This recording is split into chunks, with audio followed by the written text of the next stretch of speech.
दिल्ली शराब घोटाला मामले में मास्टरमाइंड अरविंद केजरीवाल पर ईडी का शिकंजा कस गया है। ईडी ने केजरीवाल को 2 नवंबर को हाजिर होने को कहा है।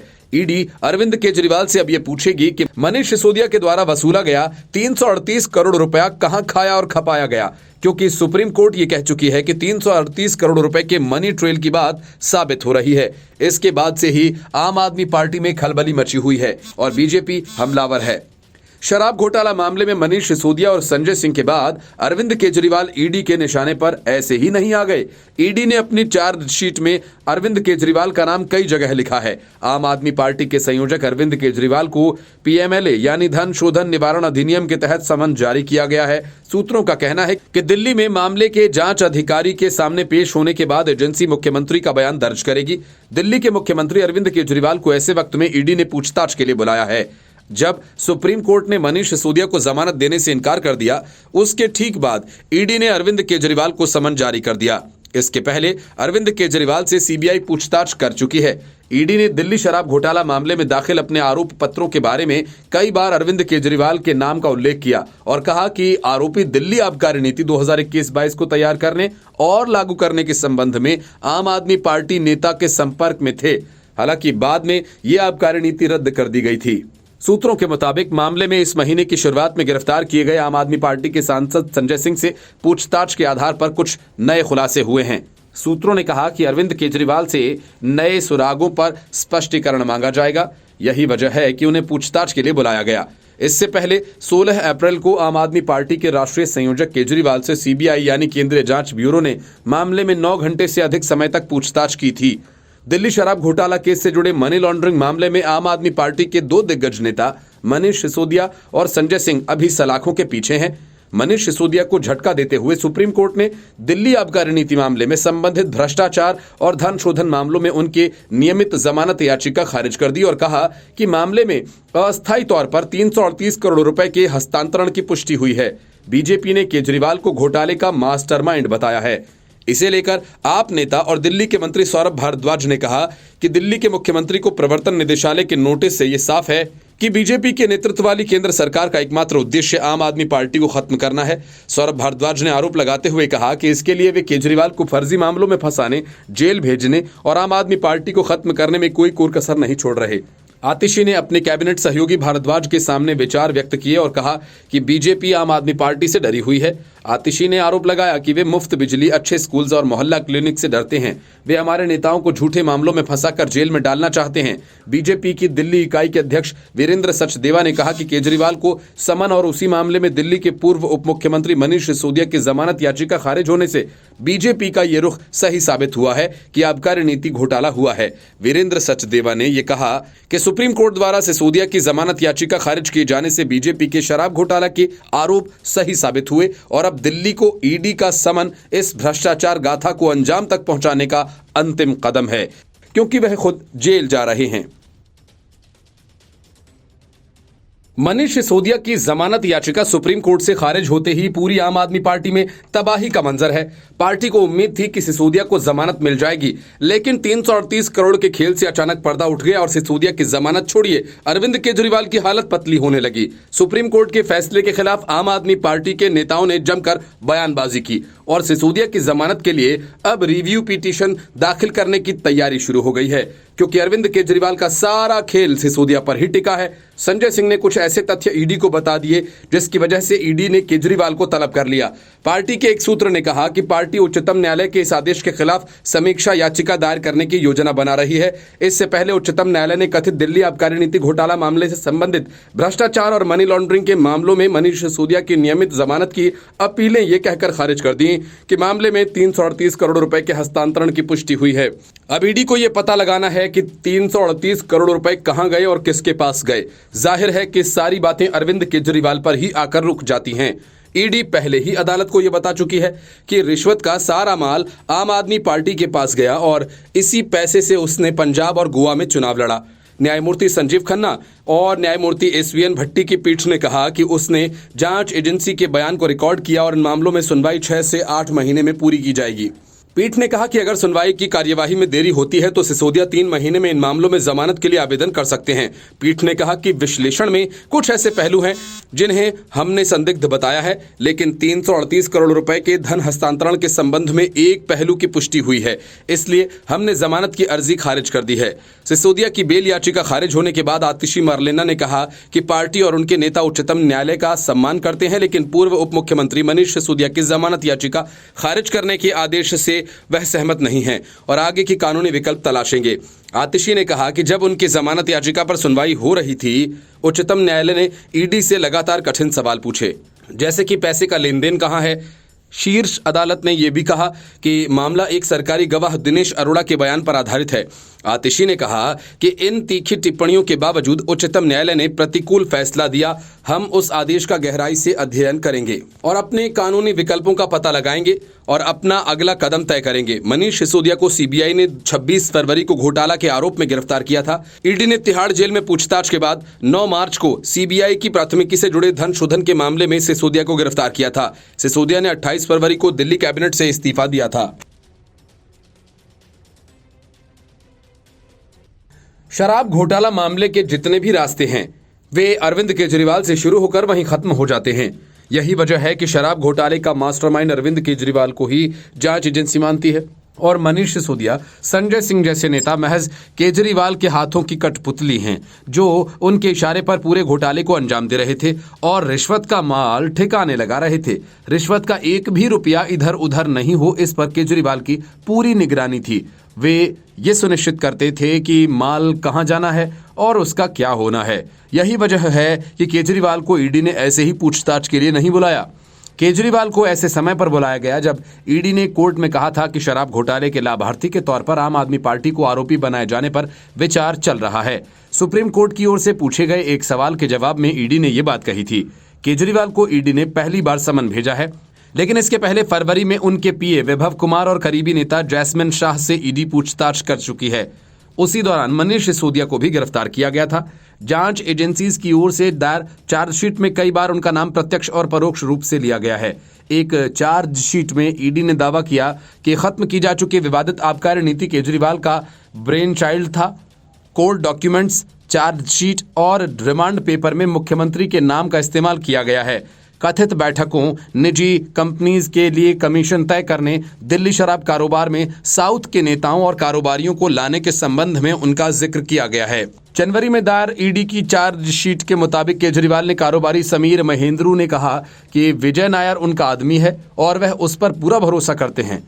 इसके बाद 7 दिसंबर 2022 को मनीष सिसोदिया के पूर्व सचिव सी अरविंद ने जांच एजेंसी के सामने अपना बयान रिकॉर्ड कराते हुए दावा किया कि होलसेल कारोबारियों के लिए प्रॉफिट मार्जिन को बढ़ाकर 12% किए जाने की जानकारी उन्होंने मार्च 2021 में केजरीवाल के आवास पर दी गई। सी अरविंद केजरीवाल ने ईडी को बताया कि मार्च 2021 के मध्य से पहले मनीष सिसोदिया, सत्येंद्र जैन और कैलाश गहलोत की मौजूदगी में हुई ग्रुप ऑफ मिनिस्टर्स की बैठक में होलसेल शराब कारोबार को प्राइवेट प्लेयर्स को सौंपने को लेकर कोई चर्चा नहीं हुई। ईडी चार्जशीट में आगे कहा गया कि मार्च के मध्य में सी अरविंद को सिसोदिया ने केजरीवाल के आवास पर बुलाया, जहां सत्येंद्र जैन भी मौजूद थे। सिसोदिया ने एक डॉक्यूमेंट सी अरविंद केजरीवाल को दिया जो कि ड्राफ्ट GOM रिपोर्ट था और उसमें होलसेल कारोबार को निजी कंपनी को देने का प्रस्ताव था। उन्हें उस दस्तावेज के आधार पर ड्राफ्ट GOM रिपोर्ट तैयार करने को कहा गया। उन्होंने कहा कि यह पहली बार था जब उन्होंने यह प्रस्ताव देखा था और GOM की बैठक में कभी इसकी चर्चा नहीं हुई थी। दिल्ली सरकार ने 2021-22 के लिए नई आबकारी नीति बनाई थी और शराब कारोबार को लेकर आमूलचूल परिवर्तन किए थे। हालांकि इसे तब अचानक खत्म कर दिया गया जब दिल्ली के LGV सक्सेना ने कथित अनियमितता की जांच का आदेश दिया। आम आदमी पार्टी और दिल्ली सरकार ने ईडी और सीबीआई की ओर से लगाए गए आरोपों को खारिज किया है। शराब घोटाले की जांच कर रही सीबीआई और ईडी का आरोप है कि केजरीवाल, सिसोदिया और नायर साउथ ग्रुप नामक समूह से जुड़े हुए हैं, जिसमें कथित तौर पर नेता और कारोबारी शामिल हैं। एजेंसियों का यह भी दावा है कि दिल्ली के शराब कारोबार में 9 रिटेल जोन के बदले रिश्वत के तौर पर 100 करोड़ रुपए मिले थे। ईडी के मुताबिक साउथ ग्रुप में YSR कांग्रेस के सांसद मगुंटा श्रीनिवासुलु रेड्डी और उनके बेटे राघव मगुंटा, शरत रेड्डी और बिंदु ग्रुप के प्रोमोटर और के कविता और महेंद्रू मौजूद हैं। ईडी ने यह भी आरोप लगाया कि मगुंटा श्रीनिवासुलु रेड्डी ने दिल्ली की आबकारी नीति को समझने के लिए केजरीवाल से मुलाकात की और केजरीवाल ने दिल्ली के शराब कारोबार में उनका स्वागत किया है।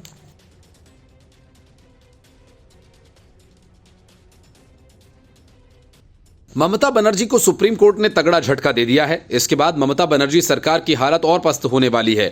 वजह यह कि ममता सरकार ने न सिर्फ 766 करोड़ देने हैं, बल्कि 11% साल के हिसाब से उसका ब्याज भी देना होगा। राज्य सरकार को 766 करोड़ का हर्जाना टाटा मोटर्स को देना होगा और इस पर 2016 के 1 सितंबर से सालाना 11% ब्याज हर्जाना चुकाने की तारीख तक भरना होगा। 3 सदस्यीय न्यायाधिकरण यानी ट्रिब्यूनल ने यह फैसला सुनाया है। टाटा मोटर्स ने पश्चिम बंगाल के उद्योग, वाणिज्य और उद्यम विभाग की प्रमुख नोडल एजेंसी से हर्जाना मांगा था। असल में मामला बंगाल के सिंगूर में लगने वाली टाटा की बहुचर्चित नैनो कार प्लांट से जुड़ा हुआ है।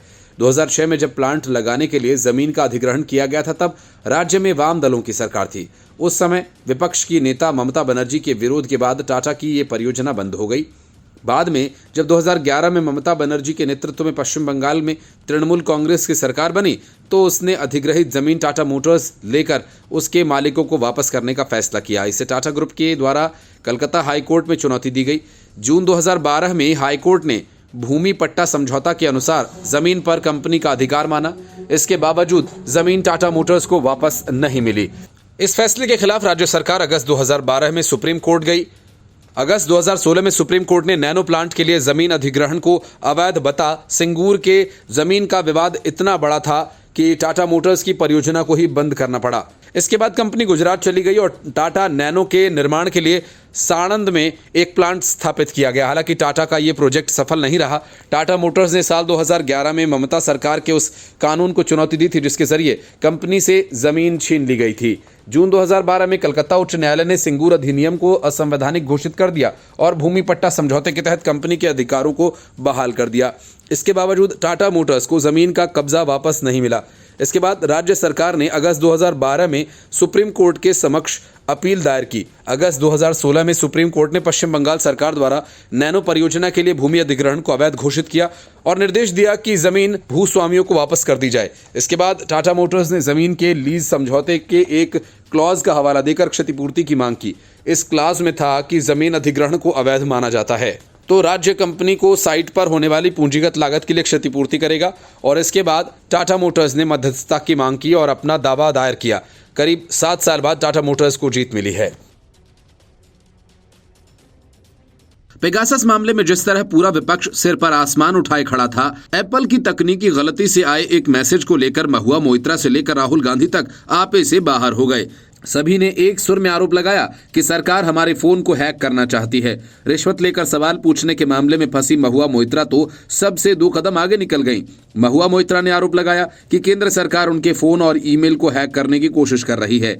उन्होंने सोशल मीडिया प्लेटफॉर्म एक्स पर एप्पल के जरिए भेजे गए अलर्ट मैसेज के स्क्रीनशॉट की तस्वीरों को शेयर किया। इसमें उन्होंने दावा किया कि उनके अलावा कई अन्य विपक्षी नेताओं को भी टारगेट करने की कोशिश की गई है।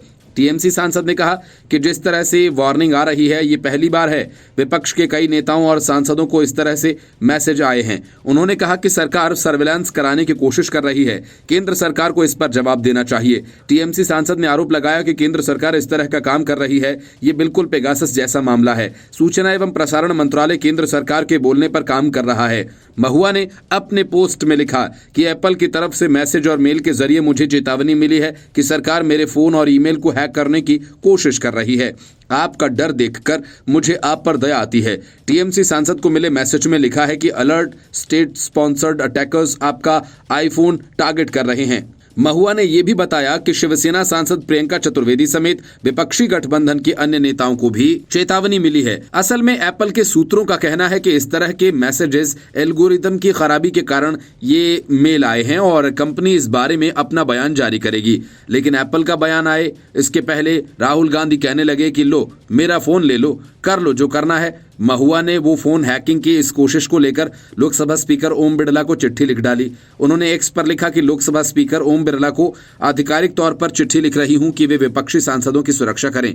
उनसे राजधर्म निभाने का अनुरोध किया जा रहा है। वह गृह मंत्रालय के अधिकारियों को तुरंत समन करें क्योंकि हमारे फोन ईमेल को हैक करने की कोशिश हुई है। विशेषाधिकार समिति को भी इसे देखना चाहिए। बीजेपी ने महुआ मोइत्रा के आरोपों पर उन्हें ही घेरा।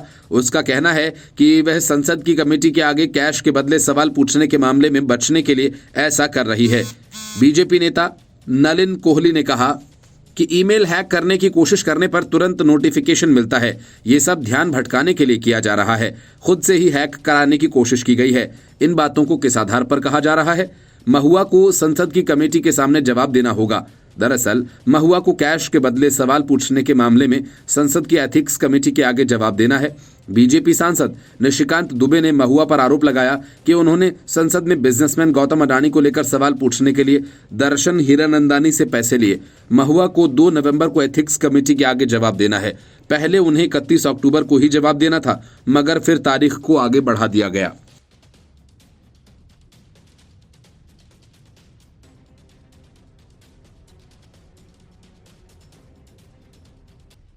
अरविंद केजरीवाल को समन जारी करने के तुरंत बाद ईडी पंजाब पहुंच गई और आम आदमी पार्टी के सबसे अमीर विधायक कुलवंत सिंह के ठिकानों पर छापेमारी शुरू कर दी। एक मामूली आदमी से लेकर सबसे अमीर विधायक बने कुलवंत सिंह के खिलाफ ईडी की कार्रवाई शराब घोटाला मामले में की गई है।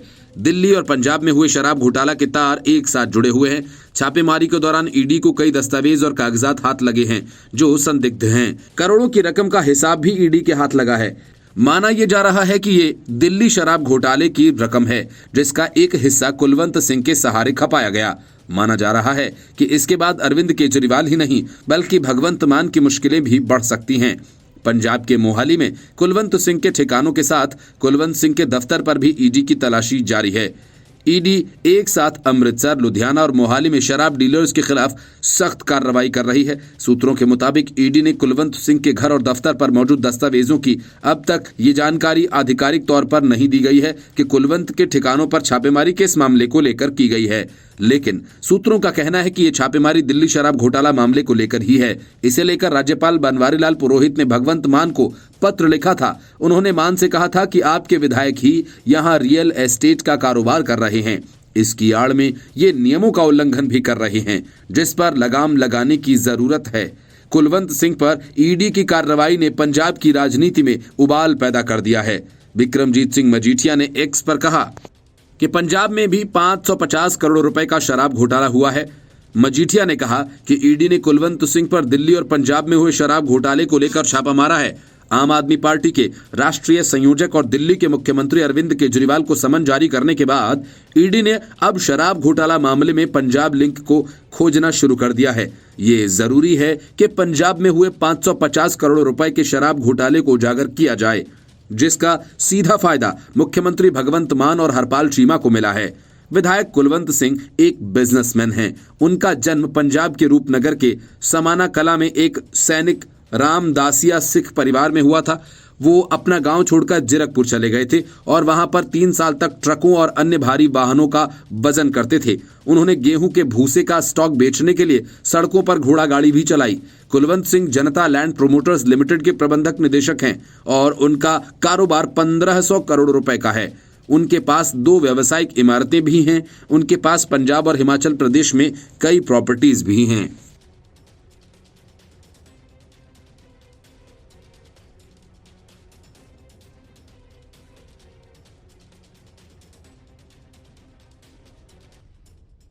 कांग्रेस कार्य समिति के मेंबर और सीएम बनने के लिए सालों तक अशोक गहलोत से झगड़ने वाले सचिन पायलट सीएम तो नहीं बन पाए, लेकिन अपनी पत्नी से उनका विवाद इतना बढ़ गया कि दोनों ने गुपचुप तलाक ले लिया। अब ये तलाक कब हुआ इसकी कोई जानकारी सामने नहीं आई है, लेकिन जैसे ही टोंक विधानसभा क्षेत्र से सचिन पायलट ने अपना नामांकन दाखिल किया, पूरी दुनिया को इस बात की खबर लग गई। फारूक अब्दुल्ला की बेटी सरा अब्दुल्ला के साथ सचिन पायलट ने प्रेम विवाह किया था, लेकिन अब्दुल्ला परिवार इस शादी के खिलाफ था। सोनिया गांधी के हस्तक्षेप के बाद फारूक अब्दुल्ला ने अपनी रजामंदी दे दी। टोंक विधानसभा सीट से कांग्रेस प्रत्याशी के रूप में नामांकन भरने के बाद दिए एफिडेविट में पत्नी के नाम के आगे पायलट के द्वारा तलाकशुदा लिखा गया है। सचिन पायलट ने जनवरी 2004 में सारा पायलट से शादी की। हालांकि सचिन पायलट के स्टाफ ने खबरों पर अनभिज्ञता जाहिर की है। पायलट के स्टाफ का कहना है कि उनकी जानकारी में ऐसा नहीं है। चुनावी हलफनामे के अनुसार राजस्थान के पूर्व डिप्टी सीएम और कांग्रेस कार्य समिति के मेंबर सचिन पायलट अब पत्नी सारा पायलट से अलग हो चुके हैं। सचिन पायलट के 2 बेटे हैं। 2014 के लोकसभा चुनाव के दौरान सचिन पायलट और सारा के अलग होने की चर्चाएं थीं, लेकिन उस वक्त इन्हें अफवाह बताकर खारिज कर दिया गया था। सचिन पायलट ने जनवरी 2004 में सारा पायलट से शादी की। दिसंबर 2018 में जब सचिन पायलट ने डिप्टी सीएम पद की शपथ ली तो शपथ ग्रहण में सारा पायलट, दोनों बेटे और फारूक अब्दुल्ला भी शामिल हुए। टोंक विधानसभा क्षेत्र से कांग्रेस प्रत्याशी सचिन पायलट ने नामांकन भरा। यहां सिविल लाइन में बनाए गए आरओ कार्यालय में रिटर्निंग अधिकारी के समक्ष नामांकन प्रस्तुत किया। इस मौके पर उनके समर्थकों की भीड़ भी उमड़ी। इससे पहले सुबह करीब 11:30 बजे से भूतेश्वर महादेव मंदिर से पायलट की नामांकन रैली रवाना हुई। उन्होंने मंदिर में पूजा अर्चना कर जीत की कामना की। सचिन पायलट ने रिटर्निंग अधिकारी के समक्ष दोपहर करीब 2:15 बजे नामांकन दाखिल किया। उनके समर्थकों को निर्धारित बैरिकेडिंग के बाहर ही रोक दिया गया। सिर्फ प्रस्ताव ही उनके साथ नजर आए। टोंक से उन्होंने दूसरी बार नामांकन दाखिल किया है। इस मौके पर पायलट ने मीडिया से बातचीत करते हुए कहा कि चुनाव में कांग्रेस पार्टी एकजुट है, सभी मिलकर चुनाव लड़ेंगे। अब तक जो भी हुआ इस बारे में कहा कि माफ करो आगे बढ़ो के सिद्धांत पर चल रहे हैं। सीएम पद के चेहरे को लेकर सवाल पर कहा कि कांग्रेस पहले से ही सीएम चेहरा घोषित नहीं करती, बहुमत के बाद आला कमान ही इसका निर्णय करता है। ममता बनर्जी शुरू से ही किसी को व्यक्तिगत तौर पर निशाना बनाने के खिलाफ रही हैं और वह भी कोई गैर राजनीतिक व्यक्ति हो तो फिर उस पर निशाना लगाने का कोई मतलब नहीं बनता। लेकिन जिस तरह से रिश्वत लेकर महुआ मोइत्रा ने गौतम अडानी के खिलाफ ताबड़तोड़ आरोप लगाकर उसने ममता बनर्जी के लिए बड़ी मुश्किल खड़ी कर दी। अब ममता बनर्जी डैमेज कंट्रोल के मूड में हैं और महुआ मोइत्रा जैसी बेलगाम सांसदों और नेताओं पर लगाम लगाने की तैयारी में हैं। सूत्रों का कहना है कि ममता बनर्जी अपने सांसदों के लिए सिर्फ नई गाइडलाइन ही नहीं बल्कि उनकी निगरानी भी करवाने जा रही हैं। टीएमसी के सूत्रों का कहना है कि पार्टी ने हमेशा सांसदों को आजादी दी है कि वे जनता के हितों के मामले संसद में अपने मुताबिक उठा सकें। लेकिन टीएमसी किसी सांसद से ये भी नहीं कहती कि किसी व्यक्ति को टारगेट किया जाए जो नेता भी न हो। महुआ मोइत्रा के मामले में चुप्पी साधे बैठी टीएमसी के एक सांसद ने पार्टी की तरफ से एक नसीहत दी है। उन्होंने तो ये भी कहा कि अब महुआ मोइत्रा के प्रकरण के बाद टीएमसी संसद में व्यवहार को लेकर गाइडलाइंस तय कर सकती है और इसके अलावा सांसदों की गतिविधियों की मॉनिटरिंग भी शुरू की जा सकती है। अब तक टीएमसी की ओर से बंगाल सरकार के मंत्री और कोलकाता के मेयर फिरहाद हाकिम ने ही महुआ मोइत्रा का सपोर्ट किया। उनके अलावा ममता बनर्जी समेत किसी भी नेता ने महुआ के समर्थन में कोई बात नहीं की है। हाकिम ने पिछले सप्ताह कहा था, मैं नहीं जानता कि पार्टी की क्या राय है, लेकिन मैं निजी तौर पर मानता हूं कि ये महुआ को शांत करने की कोशिश है क्योंकि वह भाजपा और मोदी पर हमला बोलती हैं। वहीं टीएमसी के प्रवक्ता कुणाल घोष ने सीधे पल्ला ही झाड़ लिया था। उन्होंने कहा था कि इस मामले में महुआ मोइत्रा ही कुछ कह सकती हैं, पार्टी की ओर से कोई बयान जारी नहीं किया जाएगा। इसके बाद तो फिरहाद हाकिम ने भी मीडिया से दूरी बना ली। हालांकि ये जरूर कहा था कि मैं महुआ के साथ हूं, लेकिन इस मामले पर कोई बात नहीं करूंगा। महुआ मोइत्रा पर भाजपा सांसद निशिकांत दुबे ने आरोप लगाया था कि उन्होंने कारोबारी दर्शन हीरानंदानी से कैश और गिफ्ट्स लेकर संसद में अडानी को लेकर सवाल पूछे थे। इसके बाद खुद हीरानंदानी ने ही एफिडेविट देकर महुआ पर ऐसे आरोप लगाए थे। अब महुआ को संसद की एथिक्स कमेटी ने 2 नवंबर को पूछताछ के लिए बुलाया है। बंगाल में ममता बनर्जी अपनी इमेज अब इंडस्ट्री के खिलाफ नहीं दिखाना चाहती। उनके अडानी ग्रुप से अच्छे रिश्ते हैं। खुद ममता बनर्जी 2021 से अब तक 2 बार निजी तौर पर अडानी से मिल चुकी हैं। दिसंबर 2021 में ममता और अडानी के बीच बंगाल सचिवालय में 1.5 घंटे की मीटिंग हुई थी। यही नहीं, 2022 में तो ममता बनर्जी ने गौतम अडानी को ग्लोबल बिजनेस समिट के उद्घाटन के लिए कोलकाता आमंत्रित किया था। टीएमसी को लगता है कि महुआ के मामले में वह फंस गई है। यदि उसने महुआ का साथ दिया तो अडानी से रिश्ते बिगड़ने का डर, जो बंगाल में मोटा निवेश कर रहे हैं। बनर्जी ने 2022 में एक कार्यक्रम में कहा था कि राजनीति अलग चीज है और कारोबार एकदम अलग। यदि आपको बढ़ना है तो फिर आपको साथ लेकर चलना होगा। पार्टी के एक नेता ने कहा कि यह पहला मौका नहीं है जब महुआ के बयान या उनके कामों से पार्टी की किरकिरी हुई है। इससे पहले काली माता पर महुआ मोइत्रा का बयान ऐसा था कि वो बुरी तरह से गिर गई थी। इस पर ममता बनर्जी ने उन्हें नसीहत दी थी। Bureau report, news of India. ED ने अरविंद केजरीवाल को सिर्फ पूछताछ करने के लिए नहीं बुलाया है। अगर केजरीवाल ने ईडी के सवालों के सही जवाब नहीं दिए तो 2 नवंबर को उनकी गिरफ्तारी भी हो सकती है। इतना ही नहीं, अरविंद केजरीवाल के बाद ईडी 4 और विपक्षी नेताओं को जेल की हवा खिला सकती है। असल में ये सारे दावे आम आदमी पार्टी के हैं। सीबीआई ने जब मनीष सिसोदिया को गिरफ्तार भी नहीं किया था, तभी से केजरीवाल ये कहने लगे थे कि सीबीआई सिसोदिया को गिरफ्तार करेगी और आखिरकार सिसोदिया गिरफ्तार कर लिए गए। लेकिन अब वही सारी कहानी आतिशी मार लेना अरविंद केजरीवाल को लेकर सुनाने लगी हैं। आतिशी की कहानी में इतना ही अंतर है कि वो विपक्षी नेता हेमंत सोरेन और केरल के सीएम पिनरई विजयन तमिलनाडु के सीएम एम.के. स्टालिन और तेजस्वी यादव की गिरफ्तारी की भविष्यवाणी कर रही हैं। दिल्ली में सत्तारूढ़ पार्टी ने यह भी आरोप लगाया कि भारतीय जनता पार्टी उसके शीर्ष नेताओं को जेल में डालकर पार्टी को खत्म करने का प्रयास कर रही है। केजरीवाल को धन शोधन रोकथाम कानून यानी पीएमएलए के तहत समन जारी किए गए हैं। ईडी 2 नवंबर को सुबह 11 बजे केजरीवाल की जांच एजेंसी के दिल्ली कार्यालय में पेश होने के बाद उनका बयान दर्ज करेगी। ये पहली बार है जब ईडी ने केजरीवाल को समन भेजा है। केंद्रीय अन्वेषण ब्यूरो सीबीआई ने अप्रैल में इस मामले में उनसे पूछताछ की थी। दिल्ली की कैबिनेट मंत्री आतिशी मारलेना का दावा है कि भाजपा आम आदमी पार्टी को निशाना बनाने के लिए इन हथकंडों का इस्तेमाल कर रही है, क्योंकि वह जानती है कि चुनावों में केजरीवाल को हराया नहीं जा सकता। आतिशी ने कहा कि ऐसी खबर है कि केजरीवाल को 2 नवंबर को गिरफ्तार कर लिया जाएगा। अगर उन्हें गिरफ्तार किया जाता है तो उसके पीछे भ्रष्टाचार के आरोप की वजह नहीं होगी, बल्कि भाजपा के खिलाफ बोलने की वजह होगी। आतिशी ने कहा कि आम आदमी पार्टी ने दिल्ली विधानसभा चुनाव में 2 बार और एमसीडी चुनाव में भी भाजपा को हराया है। प्रधानमंत्री नरेंद्र मोदी आम आदमी पार्टी के राष्ट्रीय संयोजक अरविंद केजरीवाल से डरे हुए हैं। भाजपा जानती है कि वे चुनाव में आपको नहीं हरा सकती। मनीष सिसोदिया, संजय सिंह और सत्येंद्र जैन समेत शीर्ष नेतृत्व की गिरफ्तारी के संदर्भ में आतिशी ने दावा किया कि केवल यही मतलब है इसका, भाजपा हमें खत्म करना चाहती है। सत्येंद्र जैन को धन शोधन के एक मामले में जमानत दे दी गई है। आतिशी ने कहा कि केजरीवाल की गिरफ्तारी के बाद भाजपा सीबीआई और ईडी का इस्तेमाल कर विपक्षी गठबंधन और अन्य नेताओं और उसके मुख्यमंत्रियों को निशाना बनाएगी। आतिशी ने दावा किया कि इसके बाद वे झारखंड के मुख्यमंत्री हेमंत सोरेन को निशाना बनाएंगे, क्योंकि वे उन्हें हरा नहीं पाए हैं।